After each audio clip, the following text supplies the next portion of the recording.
سے اس درود پاک کی برکت سے پورا فرما دیں گے۔ اس سے بڑھ کر کے اور کیا ہو کہ کعبۃ اللہ پر زمین والے کعبہ سے لے کے آسمان عرش پر جو فرشتوں کا کعبہ ہے وہاں تک اگر ملائکہ مسلسل طواف کرتے رہتے ہیں تو پھر رسول اللہ صلی اللہ علیہ وسلم کے روضہ اقدس پر بھی مسلسل ملائکہ درود و سلام پیش کرتے رہتے ہیں۔ اور یہاں آیت کریمہ میں بھی جو صیغہ استعمال کیا گیا عربی کا ان اللہ و ملائکتہ یصلون یہ مضارع کا صیغہ ہے جس میں استمرار کا معنی پایا جاتا ہے، لگاتار تواتر کا معنی پایا جاتا ہے کہ بے شک تاکید فرمائی اللہ نے، پکی بات ہے کہ اللہ اور اللہ کی نورانی مخلوق، مقرب مخلوق، فرشتے، پکی بات ہے کہ درود بھیجتے ہیں اور بھیجتے رہیں گے نبی اکرم صلی اللہ علیہ وسلم کی ذات پر۔ اور آپ نے فرمایا کہ جو میرا امتی مجھ پر ایک مرتبہ درود بھیجتا ہے تو اللہ تبارک و تعالی اس پر 10 رحمتیں نازل فرماتے ہیں، اور دوسری حدیث میں فرمایا 10 رحمتیں بھی فرماتے ہیں، 10 گناہ بھی معاف ہوتے ہیں اور 10 درجے بھی بلند ہوتے ہیں۔ اور سرکار نے ارشاد فرمایا کہ اللہ نے مستقل فرشتوں کی کچھ جماعتیں، کچھ صنف اور قسم ایسی پیدا فرمائی ہیں جن کا صرف کام ہی یہ ہے کہ وہ دنیا میں چکر لگاتے رہتے ہیں، جہاں کہیں میرا کوئی امتی درود پڑھتا ہے تو وہ فوراً مجھ تک پہنچاتے ہیں اور باقاعدہ نام ما ولدیت کے آ کر کے بتاتے ہیں کہ آپ کے فلاں امتی نے جس کا نام فلاں ہے اور والد کا نام فلاں ہے اس نے آپ پر درود بھیجا ہے۔ یہ جو مسئلہ آتا ہے کہ قیامت کے دن اس امت پر نبی گواہ ہوگا تو وہاں ایک اعتراض یہ آتا ہے کہ امت تو قیامت تک آتی رہے گی، نبی پاک صلی اللہ علیہ وسلم کا تو دنیاوی وصال ہو گیا، اب آپ نے تو امت کو دیکھا نہیں ہے، آپ تو پہچانتے نہیں ہوں گے۔ تو اس کے جواب میں ایک یہ بھی فرمایا جاتا ہے کہ جس کا درود جتنی کثرت سے پہنچتا ہے کہ فلاں بن فلاں، فلاں بن فلاں، تو پھر حضور صلی اللہ علیہ وسلم اس کو ایسا جان جاتے ہیں جیسے ہم اپنے جاننے والوں کو جانتے ہیں، اس طریقے سے اپنے اس امتی کو حضور صلی اللہ علیہ وسلم جانتے ہوتے ہیں۔ اور ایک حدیث پاک میں فرمایا ان اول الناس بی یوم القیامہ اکثرہم علی صلاۃ، قیامت کے دن جنت میں سب سے زیادہ میرے قریب وہ میرا امتی ہوگا جو مجھ پر درود کثرت سے پڑھتا ہوگا، جس کے نامہ اعمال میں درود سب سے زیادہ پایا جائے گا وہ جنت میں میرے سب سے زیادہ قریب ہوگا۔ یاد رکھیے اللہ نے جو ہمیں یہ دین دیا ہے یہ قیامت تک کے لیے ہے، کسی زمانے میں بھی اس کا کوئی مسئلہ معطل نہیں ہو جاتا کہ جی اب یہ مسئلہ بس ختم ہو گیا۔ ہاں جو حصہ حضور صلی اللہ علیہ وسلم کی زندگی میں منسوخ ہوا، تغیر تبدل ہوا، دین تدریجاً آیا سو ہو گیا۔ جب اللہ نے حجۃ الوداع کے موقع پر ارشاد فرما دیا کہ ہم نے آپ کے دین کو کامل اکمل مکمل کر دیا ہے، اس کے بعد پھر کوئی تغیر تبدل اس دین کے کسی ایک مسئلے میں بھی نہیں ہے، اور یہ قیامت تک کے لیے ہے۔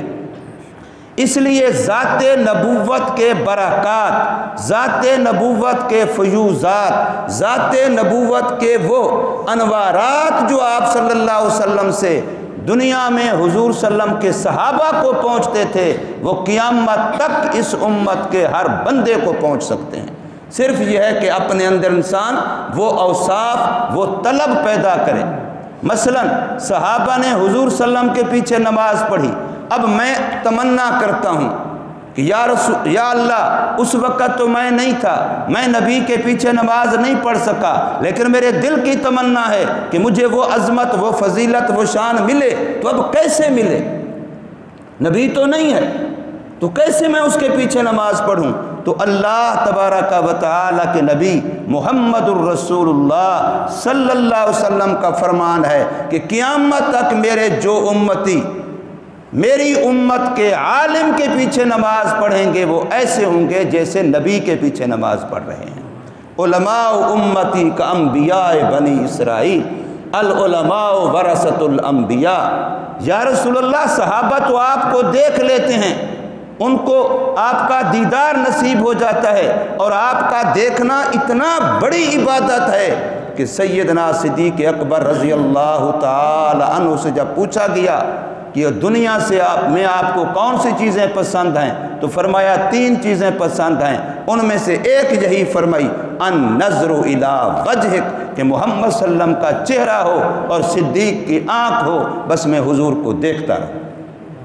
یہ مجھے سب سے زیادہ پسند ہے دنیا میں سے۔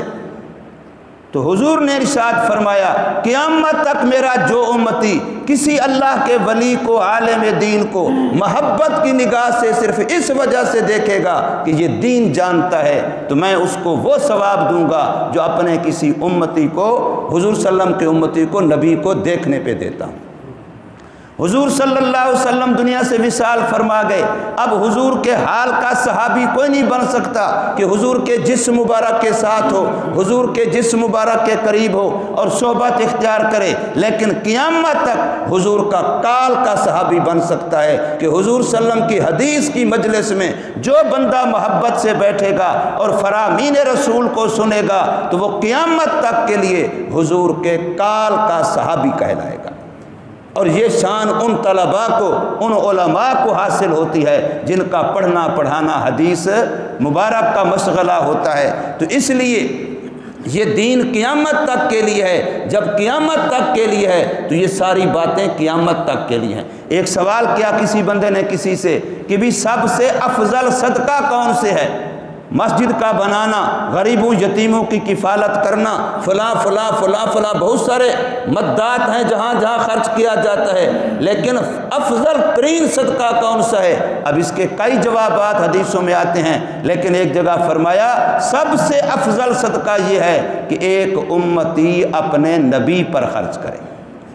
سب سے افضل صدقہ یہ ہے کہ امتی کا مال نبی پر لگے، یہ سب سے افضل صدقہ ہے۔ اس لیے تو سب سے امیر صحابی حضرت سیدنا صدیق اکبر رضی اللہ تعالی عنہ مسلمان ہوئے تو سب سے امیر تھے، لیکن خلیفہ ہو کر کے جب دنیا سے جانے لگے کہ 2 پرانی چادروں میں کفن دیا جا رہا ہے اور اپنا سارا مال حضور کے قدموں پہ لٹا دیا، نچھاور کر دیا۔ اور عورتوں میں سے حضرت سیدہ خدیجۃ الکبریٰ رضی اللہ تعالی عنہ امیر ترین عورت تھیں، لیکن حضور صلی اللہ علیہ وسلم سے نکاح ہوا تو اپنا سارا مال حضور کے حوالے کر دیا۔ تو عورتوں میں سے بھی حضرت خدیجۃ الکبریٰ، مردوں میں سیدنا صدیق اکبر رضی اللہ، اس کے علاوہ باقی صحابہ۔ میں نے یہاں بیٹھ کے ایک دن عرض کیا تھا اور پوری ذمہ داری سے کیا تھا کہ مجھے کوئی بتائے کہ اعلان نبوت کے بعد 23 سال جو محمد صلی اللہ علیہ وسلم کی زندگی ہے، جس میں حضور کی بیٹیوں کی شادیاں ہوئیں، حضور صلی اللہ علیہ وسلم کی اولاد ہوئی، حضور صلی اللہ علیہ وسلم کی 9-11 بیویاں ہوئیں، اس عرصے میں 23 سال کے عرصے میں حضور نے اپنی معاش کے لیے کوئی کام کیا ہے؟ اپنا پیٹ پالنے کے لیے، گھر کو پالنے کے لیے حضور نے کوئی پیشہ اختیار کیا ہے؟ تجارت کا ہے، ملازمت کا ہے، بکریاں چرانا، یہ ساری باتیں نبوت سے پہلے کی ہیں۔ نبوت کے بعد کوئی نہیں کہہ سکتا۔ پھر مال صحابہ کا تھا اور خرچ حضور صلی اللہ علیہ وسلم کرتے تھے۔ اس لیے سب سے افضل صدقہ یہ ہے۔ آج کوئی آدمی کہتا ہے جی اس وقت تو نبی موجود تھا، ان پر خرچ کر کے سب سے افضل صدقے کا ثواب حاصل کیا جا سکتا تھا۔ آج ہم تو اس نعمت سے محروم ہیں۔ تو میں نے عرض کیا یہ دین قیامت تک کے لیے ہے، آج بھی ہم اس سے محروم نہیں ہیں۔ آج بھی جو آدمی علماء پر خرچ کرتا ہے اس کو وہی ثواب ملتا ہے جو صحابہ کو محمد صلی اللہ علیہ وسلم ذات نبوت پر خرچ کرنے سے ملتا تھا۔ شرط یہ ہے انما الاعمال بالنیات، کہ انسان کی نیت یہی ہو کہ وہ بھی داعی دین تھے، مبلغ دین تھے، ناشر دین تھے۔ اور آج بھی میں جو ان پر خرچ کر رہا ہوں صرف دین کی وجہ سے کر رہا ہوں، صرف علم وحی کی وجہ سے کر رہا ہوں، اللہ تبارک و تعالیٰ کے احکامات کو جاننے کی وجہ سے کر رہا ہوں۔ ہمارا دین کوئی 1-2 سال یا کسی خاص علاقے کے لیے نہیں ہے، یہ قیامت تک کے لیے ہے، اس کا ایک ایک مسئلہ قیامت تک کے لیے ہے۔ ہاں درجات ضرور ہیں، وہ نماز آج ہمیں نہیں مل سکتی، ایمان کا وہ معیار ہمیں آج نہیں مل سکتا، تو ظاہر ہے باقی معاملات میں بھی جتنا ہم دوری کی طرف جا رہے ہیں تو اتنا ثواب میں مرتبے میں کمی ضرور آ رہی ہے۔ تلک رسل فضلنا بعضهم علی بعض، درجات میں کمی ضرور ہے۔ یہ نہیں ہے کہ بالکل ہماری نماز کا درجہ وہی ہوگا، ہمارے درود پاک کا درجہ وہی ہوگا، ہمارے صدقے کا درجہ وہی ہوگا، ہمارے دیدار کا درجہ وہی ہوگا، درجات میں تفاوت یقیناً ہوگا۔ وہ تو ہم نے سب نے ابھی نماز پڑھی ہے، ایک ہی امام کے پیچھے پڑھی، لیکن کیا سب کو برابر ثواب ملے گا؟ ہر ایک کا ثواب یہ دل کی کیفیت کے ساتھ ہے، کس کا کیا اخلاص ہے، کس کا کیا توجہ ہے، کیا کس کا اللہ کے ساتھ تعلق ہے، ثواب اس نیت سے ہے۔ پڑھی ہم سب نے 2 رکعتیں ہیں۔ تو اس لیے میرے بھائیوں، یہ درود پاک وہ عبادت ہے جس کے بارے میں سرکار صلی اللہ علیہ وسلم فرما رہے ہیں، من صلی علیہ نائیا فابلغتہ ومن صلی علیہ عند قبری فسمعتہ۔ فرمایا دنیا جہان میں کہیں کوئی بندہ مجھ پر درود و سلام پڑھتا ہے تو اللہ نے آٹومیٹک ایک نظام بنایا، فابلغتہ، وہ مجھے فوراً پہنچا دیا جاتا ہے۔ ومن صلی علیہ عند قبری، اور جو میرے روضہ پاک پر آ کر کے جس کو اللہ پاک یہ نعمت عطا فرماتے ہیں درود پڑھنے کی، فسمعتہ، پھر فرمایا اس کو میں براہ راست خود سنتا ہوں۔ اور یہ بالکل صحیح حدیث ہے۔ اس لیے رسول اللہ صلی اللہ علیہ وسلم پر درود پاک پڑھنا یہ آپ صلی اللہ علیہ وسلم کا ہم پر حق ہے، اور اسی سے ہمارے مال میں برکت ہوگی، ہماری جان میں برکت ہوگی، صحت میں برکت ہوگی، گھر میں برکت ہوگی، اولاد میں برکت ہوگی، آفات سے، بلیات سے، حوادث سے، مصیبتوں سے چھٹکارا اور حفاظت ہوگی۔ درود پاک کو حرز جان بنانا چاہیے اور کثرت سے پڑھنا چاہیے۔ اللہ تبارک و تعالی ہمیں توفیق عمل عطا